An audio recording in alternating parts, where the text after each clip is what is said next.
Hi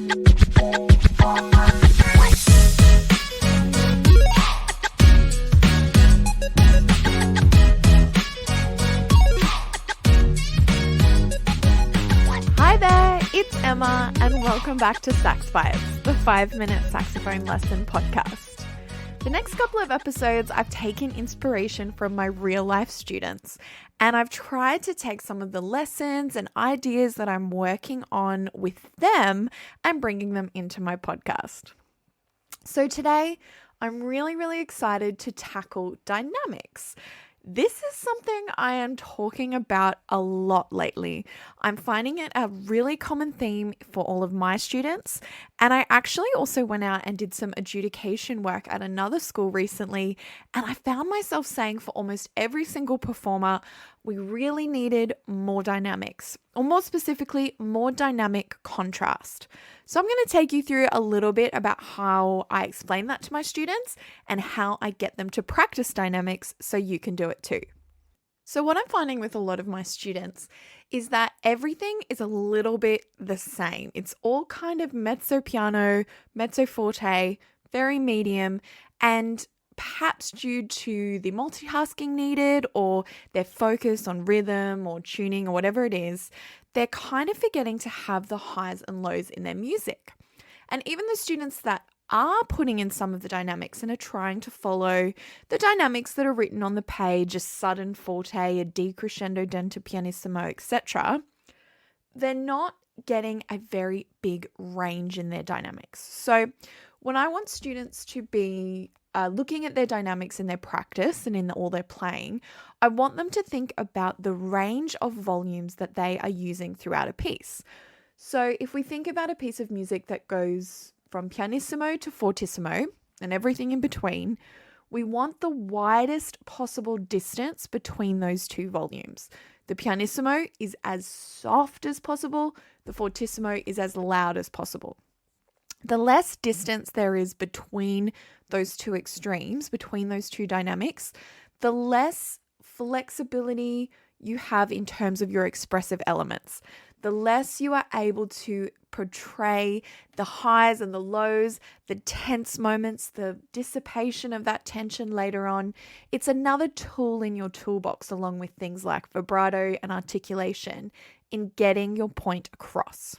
For a lot of my students, I actually recommend they practice dynamics specifically, not necessarily in a piece of music. Don't just practice that bar that has a crescendo 20 million times. I mean, you can, that would be really good for you.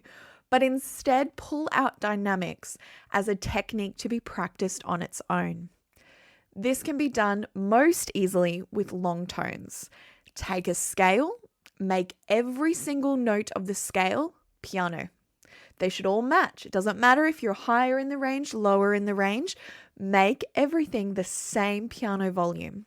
Then do that for all the other dynamic levels. Try and make everything a perfect matching mezzo forte. Go nice and long, 4 to 8 beats per note, sustain the note and get those matching dynamics. Then what you're going to want to do is to establish the differences between dynamic levels. So on the same note, still long tones, I like to work from pianissimo to fortissimo and back again. So for 4 counts, play a note pianissimo. Take a breath and play it piano. Take a breath, play it mezzo piano. Take a breath, play it mezzo forte. Work all the way up to fortissimo and all the way back down again. On the same note, repeat on as many notes as you like. This is going to be a really telling exercise because you are going to notice straight away that maybe you aren't consistent. Maybe your mezzo piano was very soft, then your mezzo forte was very loud, but then as you worked back down the levels, that gap between mezzo forte and mezzo piano wasn't exactly there. So starting with consistency at the same dynamic and moving into consistency across dynamic levels is a really great way to build your understanding and your control. And finally, an exercise that I think a lot of people would be familiar with, and definitely people in Australia that do AME-B exams, the classic sustained note with a crescendo decrescendo. Pick a length of time, let's say 10 seconds, 15 seconds, 20 seconds, and crescendo for exactly half that time. decrescendo for exactly half that time. You're listening for your intonation, your tone quality across the crescendos and decrescendos. 3 really, really simple practice strategies that when employed are going to take your control and your options when you're playing repertoire and you're putting these dynamics into practice into the stratosphere.